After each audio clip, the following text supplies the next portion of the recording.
I'll start by defining the kind of codes that we are interested in, or at least the kind of algorithmic tasks we want to do for these codes. And as I said, just stop me at any point if something is not clear. I mean, a lot of this preliminary material might be familiar to the students at Princeton, but yeah, feel free to just kind of stop me if something doesn't make sense. So, I mean, an error correcting code is just, as I said, yes, as the name suggests, is a way of trying to transmit, let's say, bits, or in general kind of messages, which we will, for this talk, think of as coming from some sort of finite alphabet. And we want to introduce some sort of redundancies to kind of fix errors if possible. And then in particular, for example, this very simple kind of repetition code where I just repeat everything 3 times can fix 1 bit of error, but maybe it might not be the best way to do things. And in general, let's just think of codes as, let's say, subsets of f2 to the n, where f2 is just a field of size 2, so things with 0 and 1, and I'll actually think of subspaces. So I'll restrict myself to linear codes throughout this talk. And this dimension n of this ambient space is referred to as the block length. And in case I work with symbols which are not 0 or 1, but coming from some field of size q, I'll refer to this q as the alphabet size.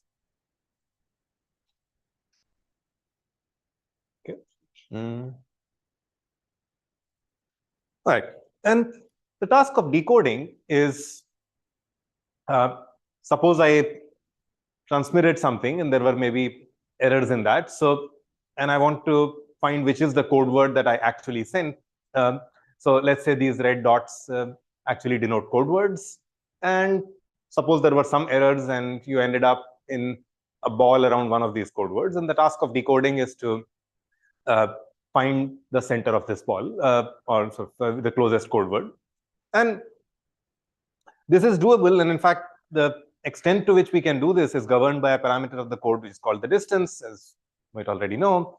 It's just the minimum distance between any 2 red dots here, which is, if it's delta, and we'll work with distances which are just a fraction of the total number of bits. So if the distance is delta and if the error is at most delta over 2, then there is sort of, for each of these ball, you can identify a unique code word which sort of corresponds to this.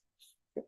And yeah, okay, let's continue. And the algorithmic problem for the setup. So the question of whether decoding is possible in principle, if I allow you as much time as you want, is just a question of whether the distance of the code is large or not. And this is, of course, a question of designing good codes with good distances with and the right kind of trade-offs with other parameters. But there's also the algorithmic counterpart of this problem, which is find the closest code word if I give you a point in one of these balls. And there I kind of switch the view a little bit. I switch to thinking of this ball as being around the word that you actually received, which is what we actually see. And then we kind of think of a ball around the point we received and try to find a code word. And in this case, if the radius of the ball is at most delta over 2, this code word must be unique. So we're looking for this unique. And there are lots of codes with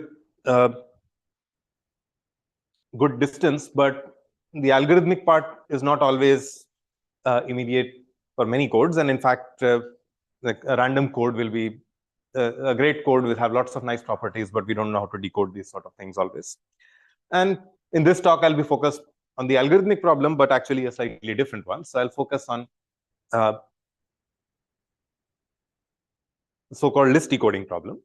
So, and this tries to, so this is one motivation for list decoding is to go beyond this issue of decoding up to delta over 2, where delta is the distance of the code. So it's possible that maybe if you look at a ball of radius at most delta over 2, there is only one code word, but you can maybe go to a slightly larger ball and there are maybe not a huge number of code words, maybe 5 or maybe a few more, but a small list that you can output. And this actually does happen for several families of code, especially the phenomenon was first known for some very kind of algebraic codes. And I mean, one can motivate it from a practical point of view.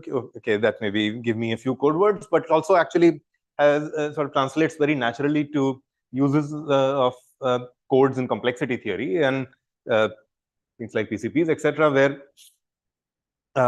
you don't necessarily want to find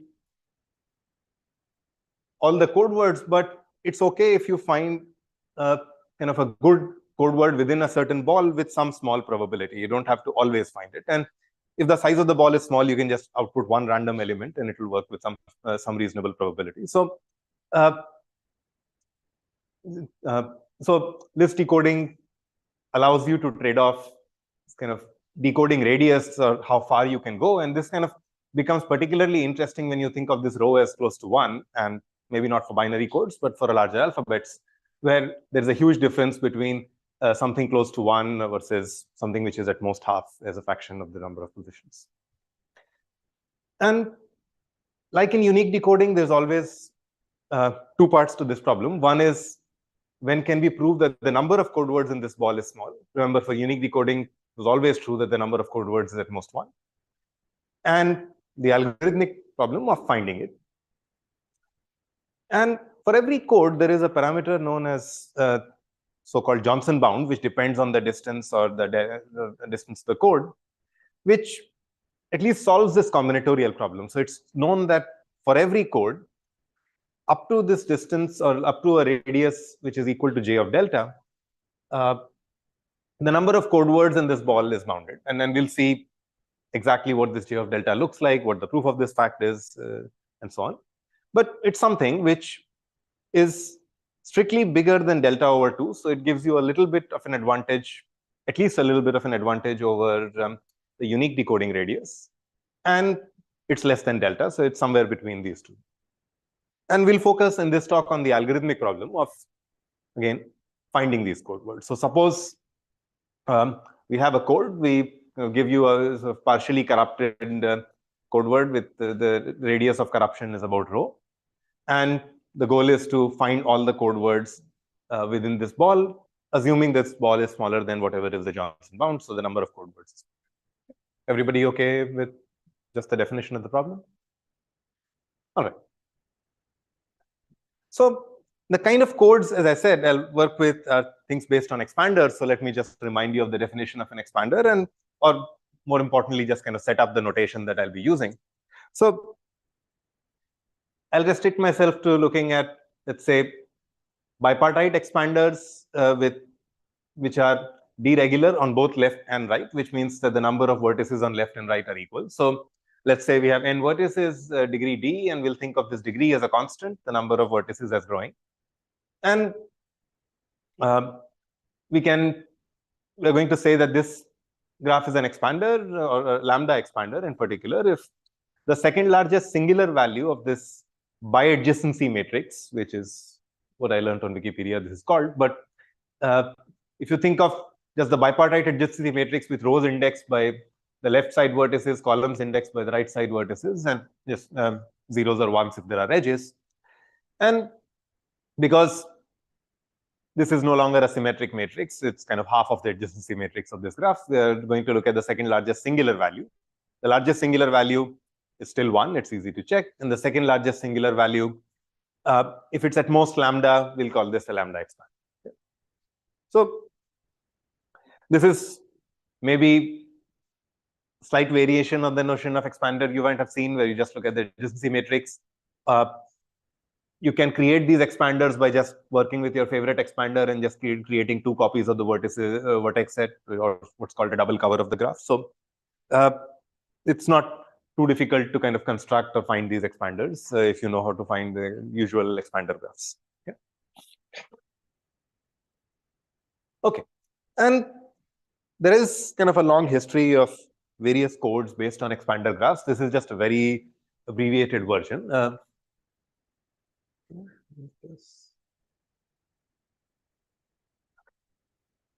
me not touch it. I don't want to stop the screen sharing. So, okay.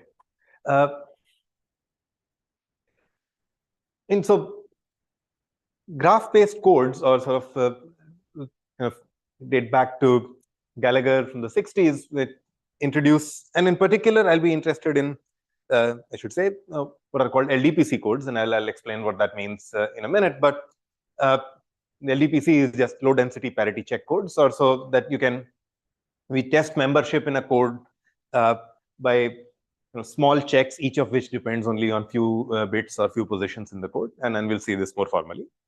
But Gallagher showed that if you just kind of construct codes based on random graphs or random LDPC codes, then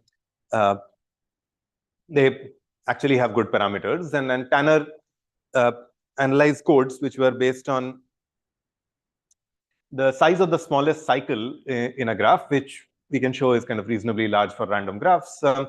And this is also called the girth of the graph. Sipser and Spielman were the first to construct kind of codes which explicitly used expansion of the graph to reason about the codes. And these codes also came with beautiful linear time encoding and decoding schemes. And in this talk, we'll focus on a slightly simplified version of their construction due to Zemmour, which also has a nice parallel decoder, which is all for unique decoding. So we'll not need this parallel decoder, but the construction is kind of slightly simpler to describe, and I'll work with that. Okay. So let me now actually define the codes. We'll think of the bits of the code, or the positions, or the message we are transmitting, as sitting on the edges. And we'll think of every vertex, both on the left and right, imposing some sort of a constraint on what can be written on the edges. Okay. And the constraint is given by a small code. So it's kind of recursive that I'm defining a code using a code, but this C0 is some sort of small fixed size code where we think of D as constant.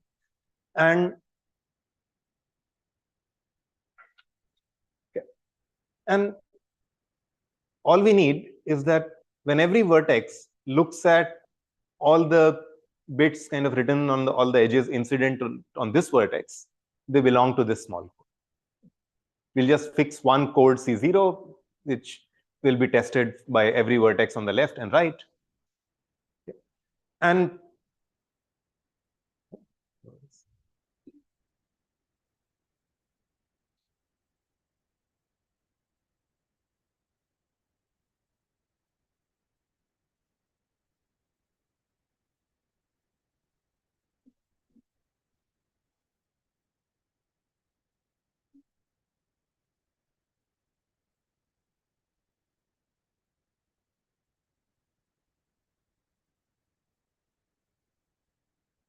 right. So, and so we'll kind of define this code where we have one bit for every edge, so D times N bits, by just the set of things that I can write so that every vertex sees a code word of this base code. And if you think of this base code as the kernel, so it's some subspace. I'm working with linear codes. It's some subspace of F2 to the D. If you think of it as a kernel of some small matrix sitting in D dimensions, then you're just saying that if I look at this vector x sub L, which is what this left vertex sees, then h times x sub L is equal to 0, or it's in the kernel. And same for every D-dimensional vector seen by a right vertex. Is the definition of the code okay?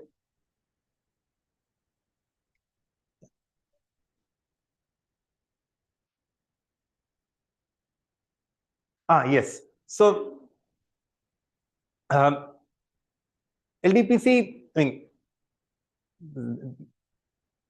it stands for low density parity check codes. But what I mean by that is I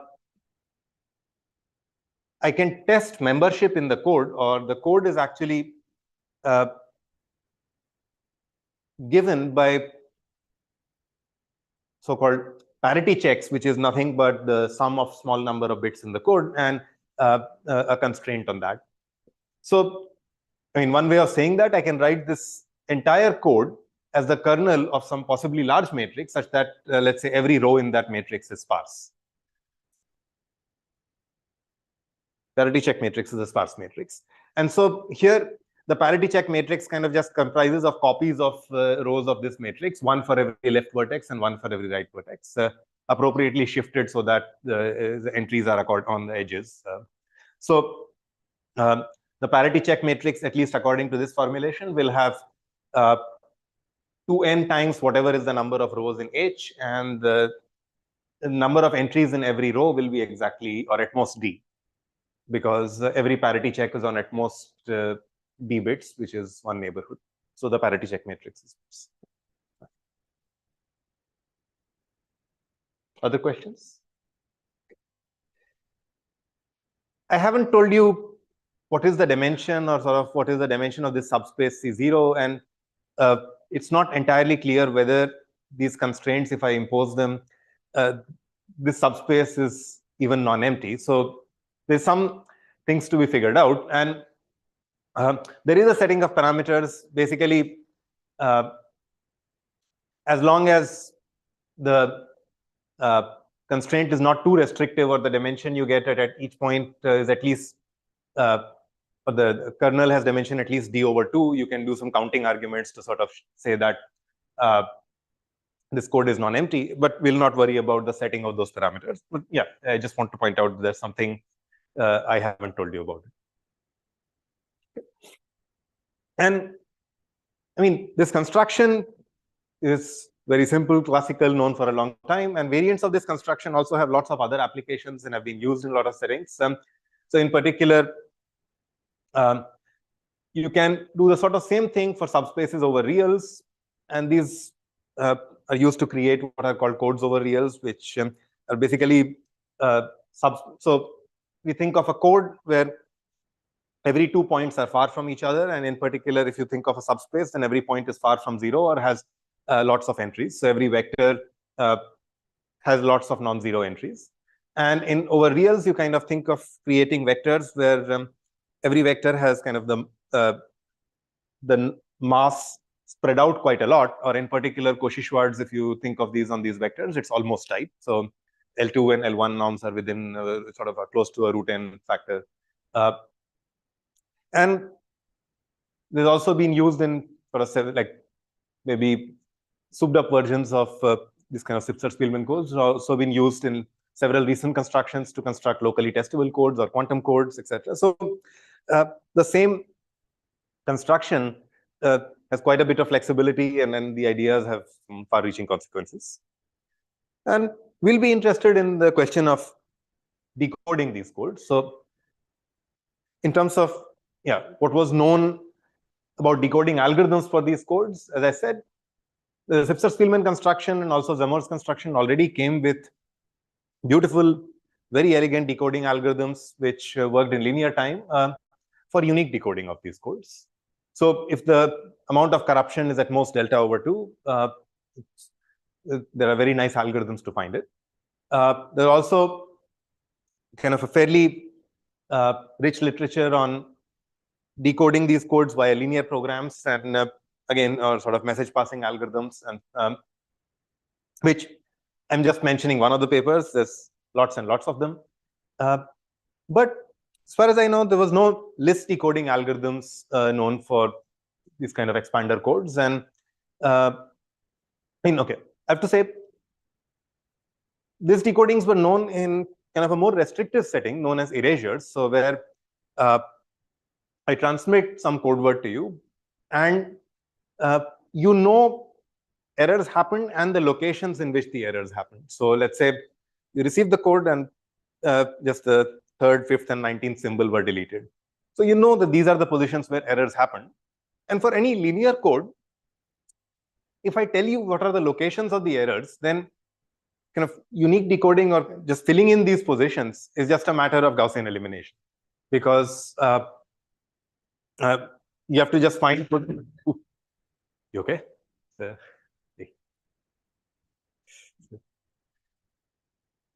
You just have to.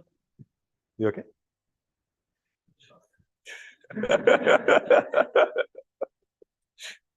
Right. So, I mean, if I tell you that these are the symbols where there is some error, you can just think of them as variables and just solve for them, subject to being a code word, which is some set of linear constraints. And so it's Gaussian elimination.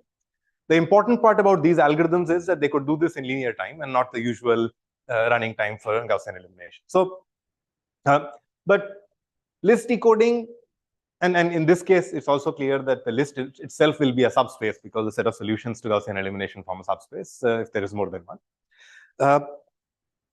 The interesting question of list decoding, where it's not clear if it's even doable in polynomial time, is when we have errors and the error locations are not known. And that's the setting I'll be interested in. Okay. So the result I want to talk about is a list decoding algorithm for these codes, which goes arbitrarily close to the Johnson bound, depending on the distance to the code. So remember, Johnson bound is this bound up to which we know that the list size is bounded, or the number of code words within that ball is bounded. Beyond the Johnson bound, a priori, given a code, I don't know if the list size is bounded, so I can't really hope for a kind of generic decoding algorithm. I mean, for some specific code, yes, I might have to prove from scratch that there is decoding possible combinatorially and then give an algorithm. But here, I'll talk about decoding up to this bound where I know the list size is bounded for free. And in fact, it will be kind of a more general framework for designing decoding algorithms, at least up to the Johnson bound. And what we'll do is just kind of give a slightly different proof of Johnson bound and an sort of algorithmic implementation of that proof using convex relaxations called sum of squares. And then I'll talk a little more about those. But the framework works for these codes, but can also be applied to some other settings. And I'll give, or at least mention a couple more examples if I have time. Any questions about the result?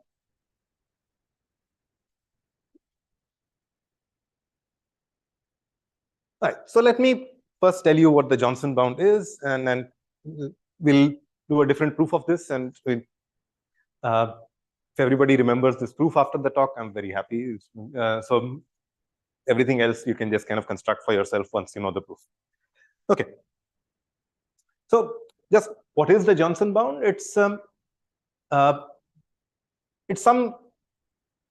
function depending on delta, and you can write it like this, but I prefer a definition which is of this form, and you'll see in a second why this kind of comes out intuitively out of the sort of arguments we have, where instead of thinking of the error delta, we're going to think of the number 1 minus 2 delta, which is the kind of the fraction of correct minus incorrect bits, or you think of, if you think of the error locations as -1, this is the kind of expectation of ones and minus ones. And we think of j of delta as a function such that 1 minus 2 of j of delta is the square root of this parameter. And there is a generalization of this for large alphabets. Again, once we see the proof, it will be clear why this sort of dependence comes up. But just want to mention that when for Boolean alphabet, when you're thinking of delta close to half, Johnson bound can be much, much bigger than delta over 2. And delta close to half is the maximum possible for Boolean codes. You can't really have codes which are kind of reasonably large and all code words are at a distance more than half. And when the alphabet size is large, you can think of distances close to 1. And again, the Johnson bound can be significantly different, like much larger than the unique decoding radius for those kind of codes. Any questions about the definition of the bound? Okay. What I want to highlight is actually the way we'll prove this bound, which is using a statement I'll call a covering lemma. And it's a very simple geometric statement, nothing to do with codes. Let's say we are just given a set of unit vectors in some n-dimensional space, and you can even think of your favorite inner product for these vectors. It doesn't have to be coordinate-wise inner product. So you have some Hilbert space, you are given n vectors. It can be an infinite family if you want. And suppose we have a vector G, which is also a unit vector, which has a large inner product with all the vectors in this family. Then I claim that there exists another vector H, which is in the convex hull of this family, and still has a reasonably large inner product with all vectors in this family. So if this was epsilon, then this will be at least epsilon. So G was some vector certifying that this family kind of forms a cone around G, so that this sort of thing is at least okay to hope for. And if you can do this with G, you can also do this with H, which is actually in the convex hull of this family of vectors. And you'll kind of lose a quadratic factor. Is the statement okay? Okay. And we'll think of this family when we apply this to codes. This family will be kind of the list or the set of all code words that you are hoping to decode from. And we'll think of this H as covering this family. So hence the name, it will kind of cover the entire list, or it will contain sufficient information about this family, at least to capture its correlation with this vector G. Okay. And the proof is actually shorter than the statement, which is just, I mean, the first thing I might try is maybe taking a uniform combination of things in this family, but that's not the right thing to do, because the way this kind of family of code words or the family of vectors is represented might be a little off, that I might have F1 and F2 which are very close to each other maybe, or there are some vectors which are very, very close to each other, and putting uniform weights on all of them is not quite the right thing to do, because they're basically the same vector. So you want to take, in some sense, a maximally convex combination, and one way to do that is just kind of minimize the norm of a vector in the convex hull. And this condition is actually also redundant here. I'm just writing it because I'll use it later for something else. But if every vector, if every sort of vector in F has large inner product with G, then anything in the convex hull also does. So I don't really need to write this, but we're just thinking of minimizing the L2 norm for vector over vectors in the convex hull. And the proof is what you would expect. If there is some vector which has small inner product with our convex combination so far, let's move in that direction. That's going to reduce the L2 norms. We just keep repeating this. And you can show that, I mean, you can, this is basically gradient descent. This will converge, but you can also just kind of look at the minimizer for the proof. Okay, and now let's prove the Johnson bound using this argument. And as I was already hinting, we'll think of, so we want to find this list of code words. So we're given X, which is some possibly corrupted code words. I don't know whether it's a valid code word or not. I'm interested in finding all the code words which lie within some ball of radius J of delta or rho. And I want to also, I mean, because I'm proving the Johnson bound, I don't know that the size of the number of code words in this ball is bounded. I'm actually interested in proving that. And so I'm just trying to understand what this ball looks like, in particular, what the code words in this ball. So let's just define the set L, which is all code words in this ball. And instead of writing things in terms of zeros or ones, I'll write in terms of ones or minus ones. So let's just think of every, let's just think of this X as the center G, which is a 1 minus 1 string or vector in n dimensions. And I'll think of the expectation inner product so that I don't have to write factors of n. I'll think of every code word also as a vector, again, in this minus 1, 1 setting. And with expectation inner product, these are all unit vectors. So I'm in the setting of the covering lemma. I have G, I have this F, and by definition, because these code words are all close to X or somewhat close to X, G and F have a large inner product. Okay. So G has large inner product with every F, and the inner product is exactly this 1 minus 2 times J of delta. Right? Now I apply the covering lemma. So there exists an H which is in the convex hull. The inner product is at least a square of this quantity, which we just kind of chose so that this inner product is 1 minus 2 delta. So that was just our definition of J of delta. So, I mean, right now I haven't done anything. I've just applied the covering lemma. I haven't proved that the list size is bounded, which is what the Johnson bound is about. Okay. So right now I'm just kind of setting parameters or just seeing what this means to apply the covering lemma in this setting, but we haven't drawn any conclusions. Everyone okay so far? Right. So let's just remember that. And now let me just observe two things. One, the support of this convex combination, H, which is in the convex hull of all these elements from the list, translated to 1 minus 1, is bounded. Because of Carthy-Deury theorem, I can assume that the support is bounded by at most n plus 1. In fact, if you're willing to lose a little bit, you can also bound the support by a constant using approximate Carthy-Deury theorems, but let's stick with this. And I claim that anything which is not in the support of H cannot be a code word from the list. So the list will be small, but let's see why. So anything in the list satisfies it has large inner product with H. But H is a convex combination of code words. So if you take its inner product with something which is not in the list, you will get a small inner product because any two code words are far from each other. So in particular, any two code words have inner product at most 1 minus 2 delta. So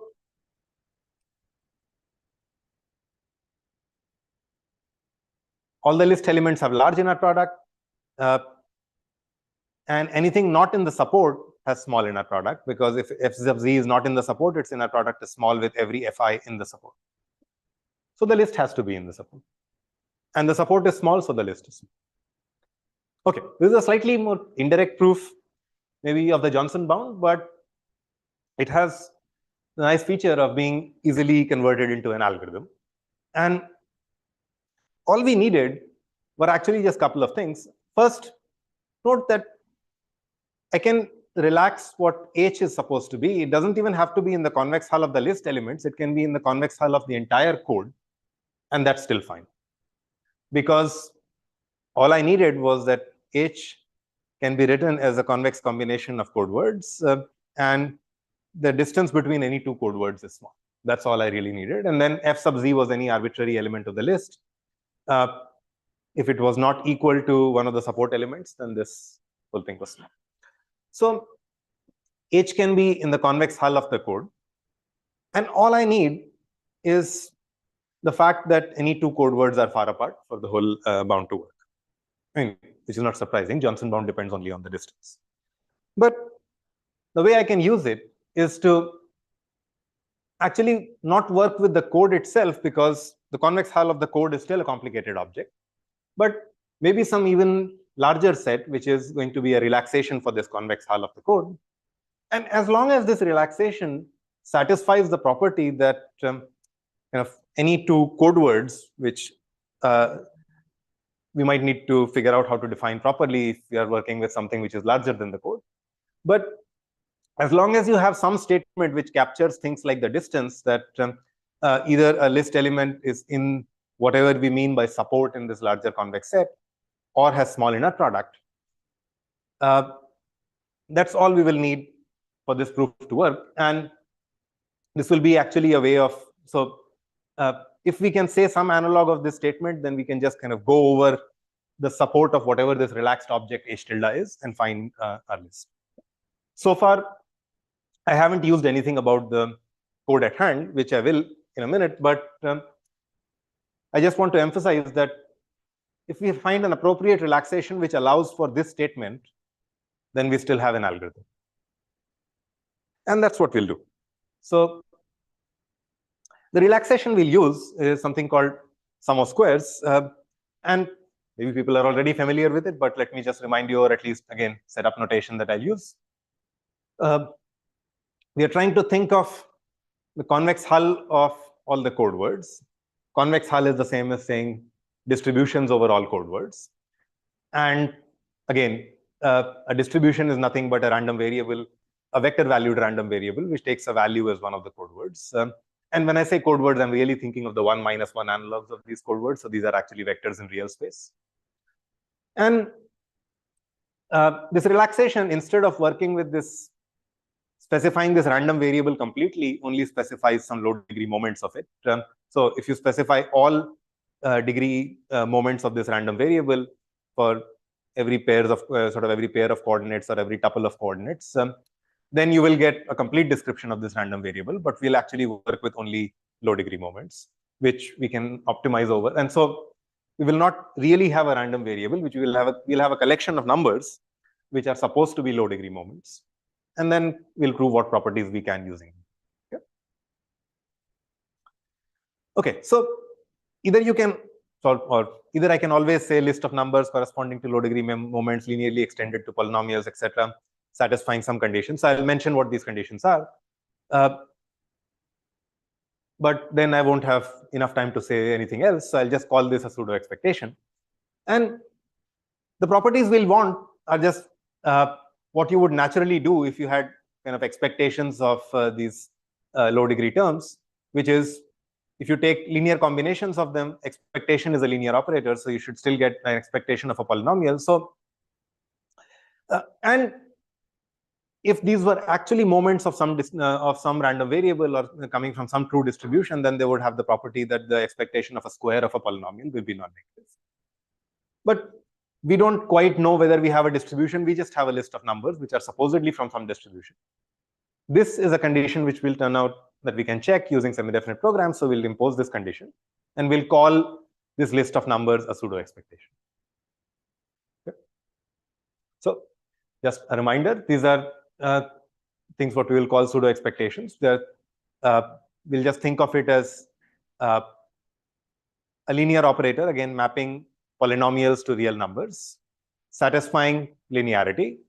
The fact that the pseudo expectation of a square of a polynomial is non-negative, and for normalization, the pseudo expectation of 1 is 1.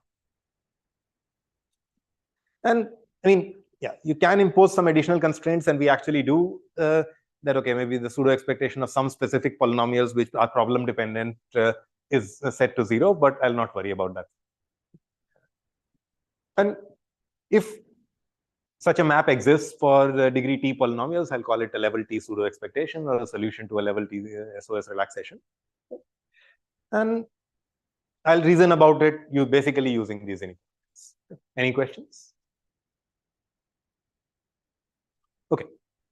So the way to reason about them is, suppose we want to prove properties of the SDP solution or the solution we got to this relaxation, which we represent by this object E tilde, which we think of as a linear operator. And let's say we want to prove some inequality that this linear operator satisfies, or rather that E tilde of some Q of Z is greater than or equal to 0. We can prove this using these axioms by writing the polynomial we want as a sum of squares of low degree polynomials, and then applying these axioms that we have access to.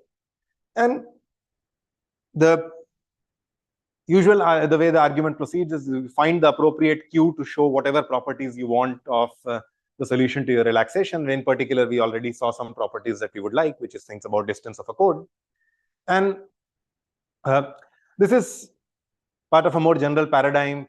You can take a look at Pravesh's book for this, but this is a part of a more general paradigm of converting proofs to algorithms, and this is an illustration of the same paradigm for codes in particular.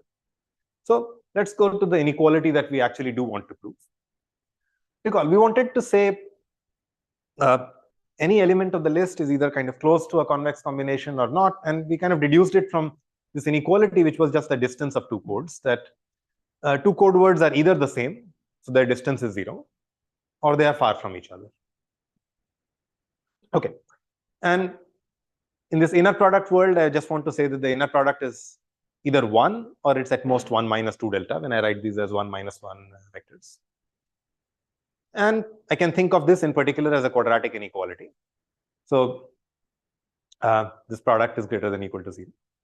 And actually, we will show this inequality when we have one formal variable which corresponds to code words, where remember we were trying to look for things which are in the convex hull of code words or distributions over code words. So we'll have one random variable z, which is supposed to take values which are code words, but we'll have pseudo expectations. And the other element f will be the kind of test. So we wanted to test if something is in the list or in the support or not, and we tried to multiply it with this convex combination.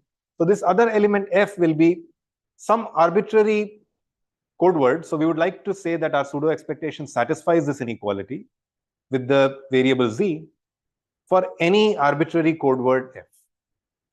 And so we will like to really prove this family of inequalities, which is some family of quadratic inequalities. And this will be the analog of distance for a relaxation. And basically, if we have this inequality, or well, I'll say in a minute, but let's say we have this inequality. Suppose we did prove this. And we go back to covering. Covering kind of tells us that this H that we found, which was this object in the relaxed convex hull, also satisfies that H inner product F for any F in the list is at least 1 minus 2 delta. Again, whatever is the parameter, epsilon square, you set it to. So, and let's pretend that this inequality was actually slightly different. It was not expectation of the product of two things, but the product of two expectations. So I'm assuming a lot of things, but suppose we had this inequality and this inequality on the product of two expectations. Well, then we are done, because then we say that this f in a product z is very close to 1, and by linearity I can actually just say that f is very close to this vector which is given by the first moments of z.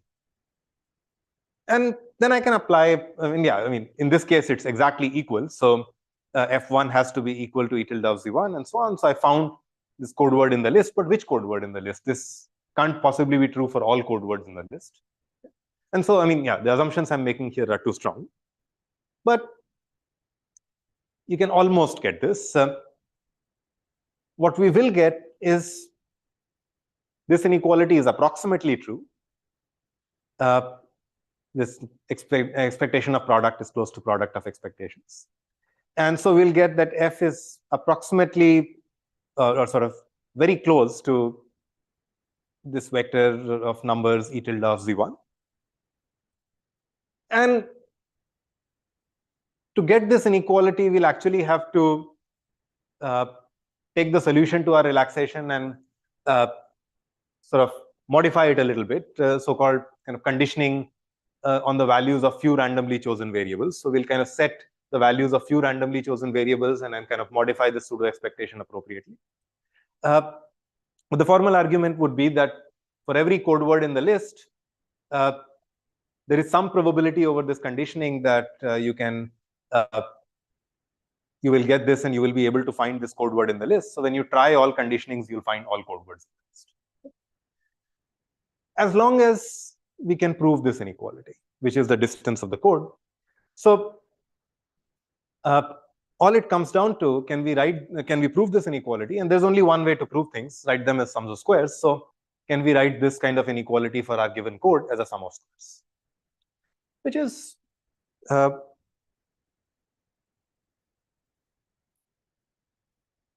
not too difficult. So let me just, in most of these cases, once you look at the proof and you're looking for the sum of squares, you kind of go over the proof one more time, it just jumps out at you, and then it will be the same here. And to do that, let me just remind you of the statement of the expander mixing lemma and just claim that that is a sum of squares statement, and that's all we'll really need. So the expander mixing lemma, and let's say if I think of an expander graph, in this case, you can even think of not necessarily bipartite, but a general expander graph. And an expander mixing lemma says that if you have any two functions f and g on the vertices of this graph, and if you look at the inner product of, or the quadratic form given by f and g, then it's upper bounded by the expectations of f, if you think of this measure for this inner product as the expectation measured. So expectation of f times expectation of g times the second eigenvalue times the norms of f and g. Okay. And let's in fact actually think of a special case where f is equal to g. You can kind of go to this case by one more application of Cauchy-Schwarz, which hopefully everyone will believe me is a sum of squares inequality. So we just want to look at this inequality. And yeah, this inequality just comes from the fact that if the second eigenvalue is smaller than lambda, that just means that if you subtract off the first eigenvector, which for a d-regular graph will be the all ones vector, then the remaining matrix will be upper bounded by lambda times identity, or rather lambda times identity minus this matrix will be a positive semidefinite matrix. And if it's a positive semidefinite matrix, you can decompose it into its eigenvectors and say that this quadratic form f times p of f is just the sum of squares of inner products of f with eigenvectors. So there is a simple sum of squares proof of the expander mixing lemma, at least the special case of the expander mixing lemma. And that's all we'll actually need. So, I mean, I can tell you the distance proof of these graph-based codes. And let's just think of functions on the left vertex set, on the right vertex set, which f of L is a function which, so let's say we want to prove the distance for two code words x and y. Let's define functions on the left vertex set, which kind of says that x and y differ on at least one of the edges incident on L. Same for R, let me just call it G. And then the probability that they differ on an edge is upper bounded by them differing on the entire neighborhood on one of the endpoints of the edge. So, if they differ on an edge, then they have to differ on in the neighborhood of L, and they have to differ on the neighborhood of G. And you apply an expander mixing lemma, you can bound it by the expectation. So you get a bound on this in terms of the norms of f and g. F and g, remember, are kind of functions which are either 0 or 1. So whether I write f or f square or g square, it doesn't matter. Is that inequality okay? It's just measuring what is the number of bits on which x and y differ just in terms of f and g. And that's one inequality. You can also write another inequality using the distance of the code. So if x and y differ on one of the positions in this neighborhood, then they must differ at least on a fraction of positions which is equal to the distance of the code, because in the neighborhood, x minus y forms a non-zero code word of this code C0. So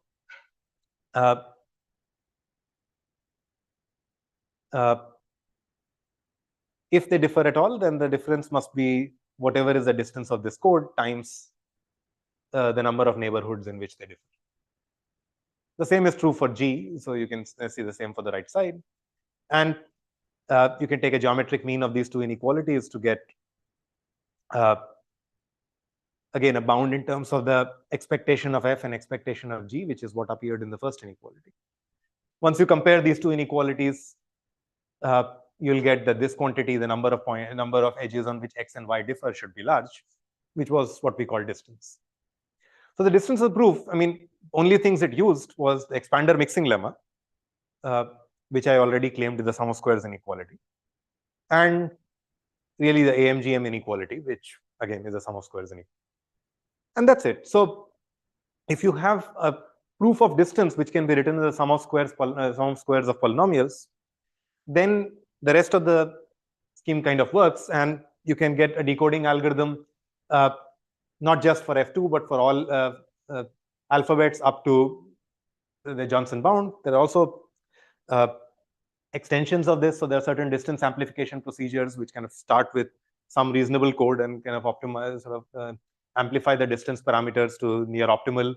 And you can also decode these codes, again, because these procedures are expander based. You can also decode these kind of locally testable codes. Again, you can do list decoding for them using the same sort of arguments. And you can also apply it to certain other expander codes defined by Tashma. I mean, okay.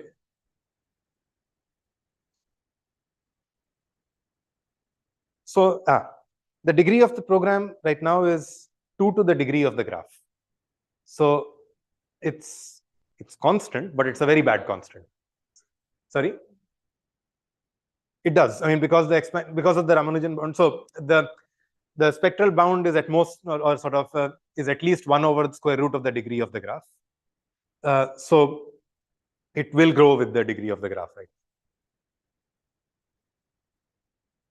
But okay, if I want to stay with it like before or something, do I get anything or? Unfortunately, yeah, I don't know how to do that yet. So yeah, so degree 4, I don't know how to do anything. Yeah, so I can get some constant depending on the degree of the graph or some expansion parameter of the graph. But if you want to fix the degree of the program independent of the expansion of the graph, I don't know how to do that yet. So okay. Let me know. Yeah, sorry.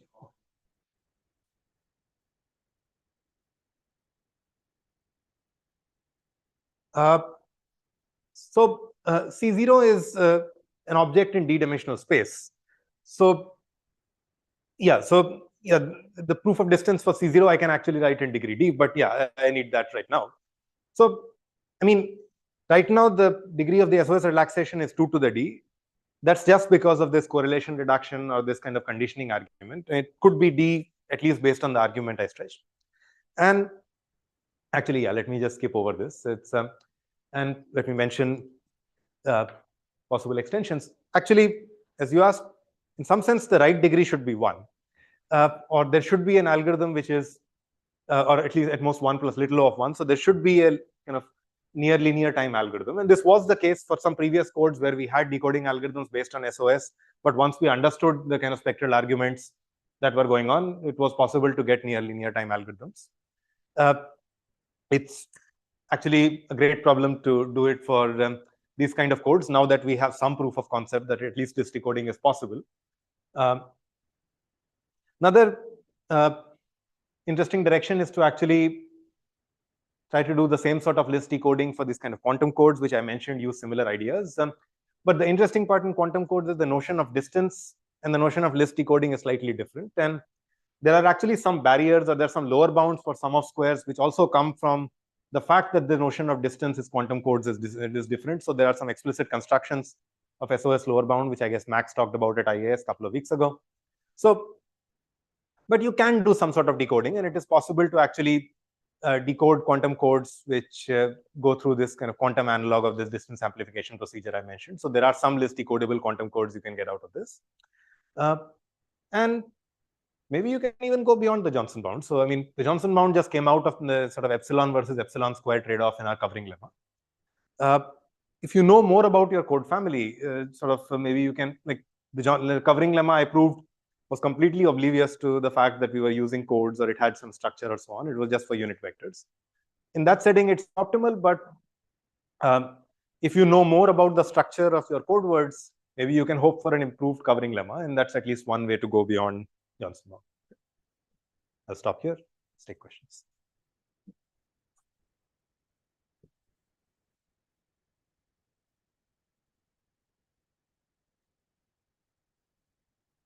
Yeah. There are some for beyond Johnson bound, which are some agnostic kind of approaches. Okay, we'll throw the program that it doesn't work, so just reduce some mathematical factors, either true or not. But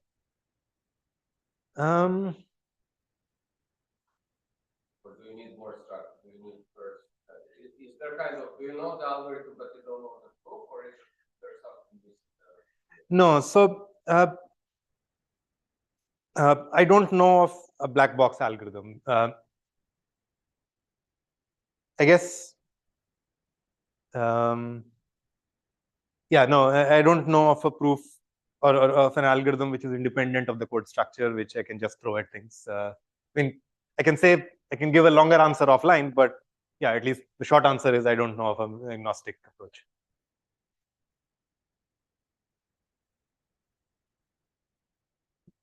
I mean, in some sense, I can do some variant of this covering lemma, but it's not clear it's the right one. And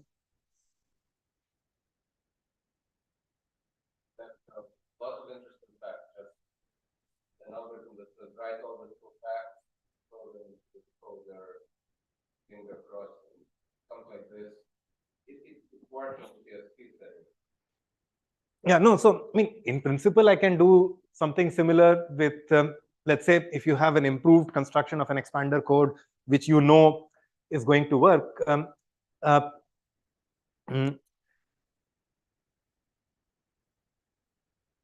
I can write, okay. I can write some covering like a lemma-like statement, which if you are beyond Johnson, sort of, if the code is not decodable, it will kind of run in exponential time, but otherwise it might run in shorter time. But I mean, okay, sort of, so yeah, there is some approach I can tell you, but I don't know how to prove anything about it yet.